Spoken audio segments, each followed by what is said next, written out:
Hello everybody, I'm Pam Chambers from British Sugar, a technical support manager with a keen interest in weed control, and with me is Katie.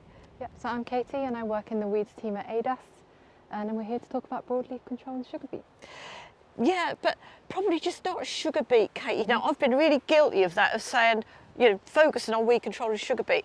We're also looking at annual broadleaf weeds in particular today. Is there a problem across the rotation? Yeah, definitely there is, and I think probably we've seen historically the biggest problems in our winter and spring cereals are broadleaf weeds, so things like our popweed, our chickweed, mayweed, but again now sort of perhaps creeping more in sugar beet as well.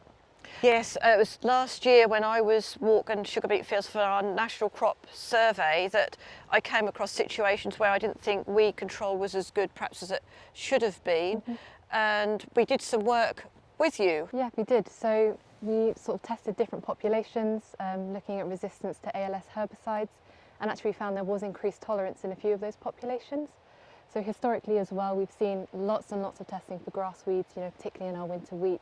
But actually testing and monitoring of some of the broadleaf weeds has been a lot less extensive. So I think it's important now that we do start to monitor these species, as it can become a big problem if unchecked. Yes, and I think in sugar beet, historically, we've always been using a lot of tank mixes with herbicides with different modes of action. And it's only recently we've been using the smart varieties and Conviso 1, which are mode of action group 2 ALS chemistry.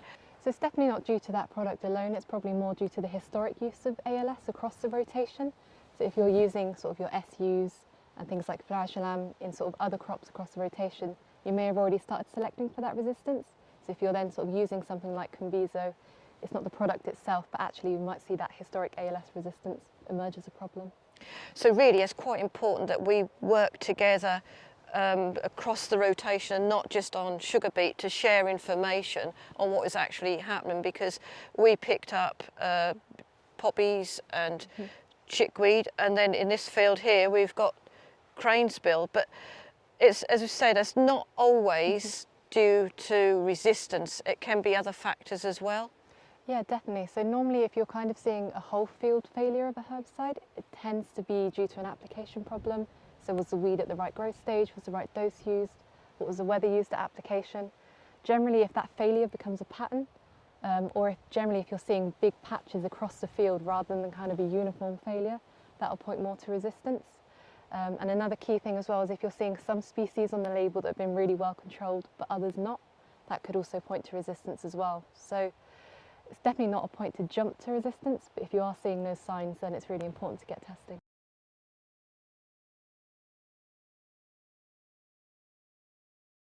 We're going to be looking at a number of weed species to actually see how is best to sample seed from them for carrying out some resistance testing. So we've got some groundsel here to start off with.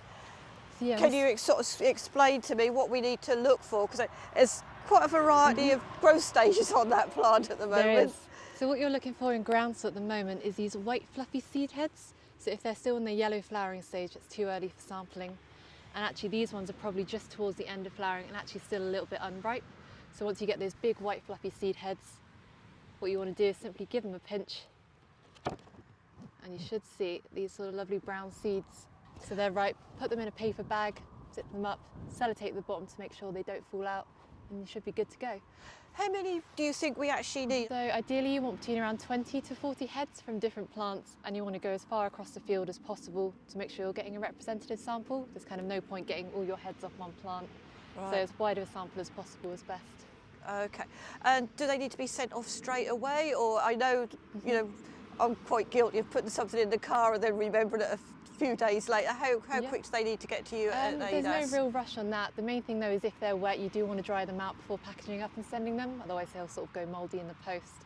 So just make sure you've got a dry sample, and then whenever you're ready to send in, we're good to go. Shall we look at some poppies as well, because that might be slightly different? Right, Katie, we've got a poppy plant here with no end of different growth stage on it, from flowering to immature little pods to those that are quite brown.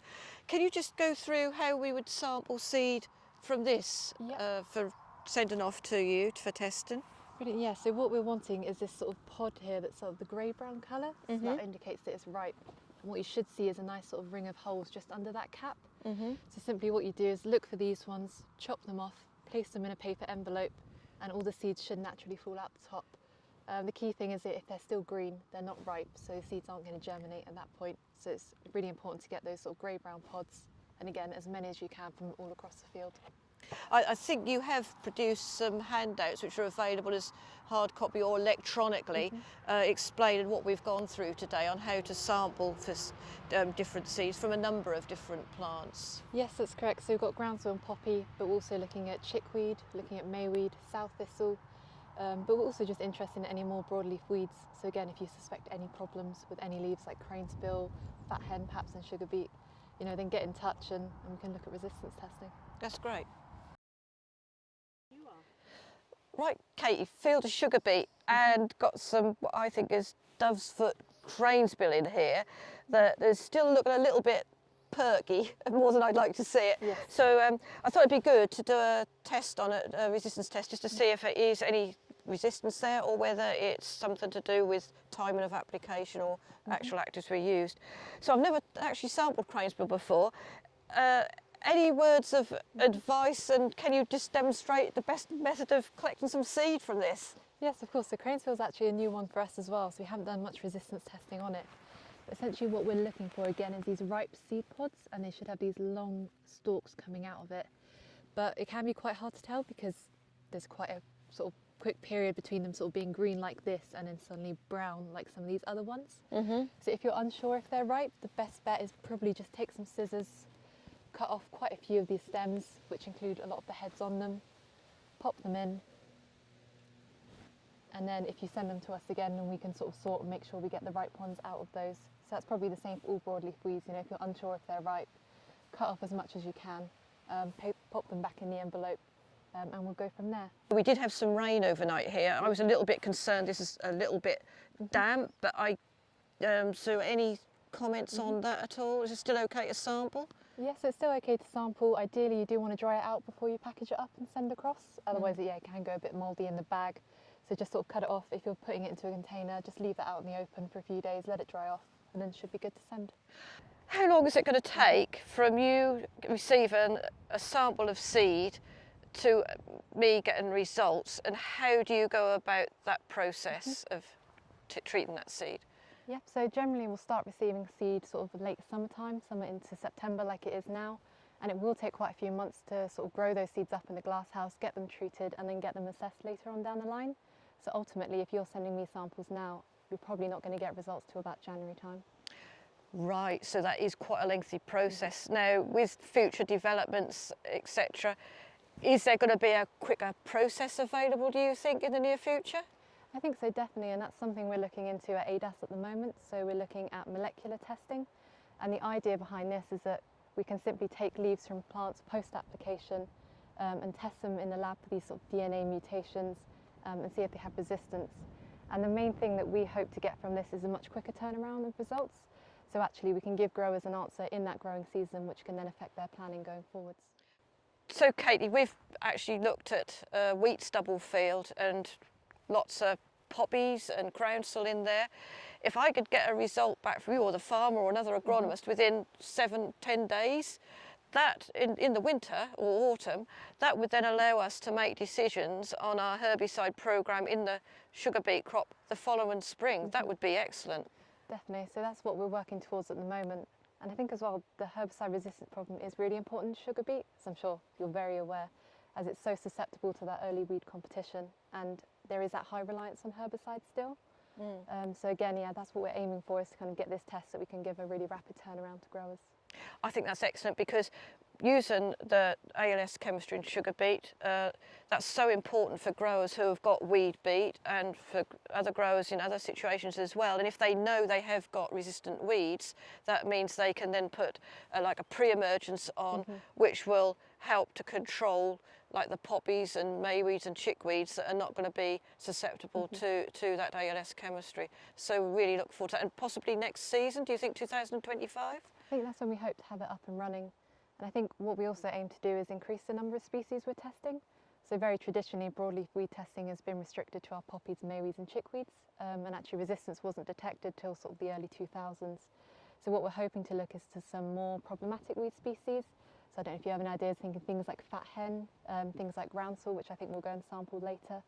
So actually we do want to widen that weed spectrum that we're looking at for resistance, because it's likely it's there, it's just underreported. So, Katie, dare I ask how much it would be to send a sample in at the moment for a herbicide screen? Yep, so currently it's about £150 for a broadleaf weed sample, and we'll tend to test that to an ALS herbicide, but can tailor it to a sort of herbicide of people's choice. So that is a significant amount, but there are benefits from doing it, like we've sort of mentioned earlier, that if you are going to be using ALS chemistry in the sugar beet crop, it is good to know if you need to put conventional chemistry in as well. But you've talked about a new method of control which will be perhaps ready in 7 days. Is that going to be as expensive, do you think, or will it be more attractive? No, so as we're developing at the moment, we're hoping to reduce those costs down from that testing, especially as well if we start to sort of sample in batch with lots of different ones together. So yeah, we're really hoping to kind of bring down those costs for growers and make it as an efficient process as possible.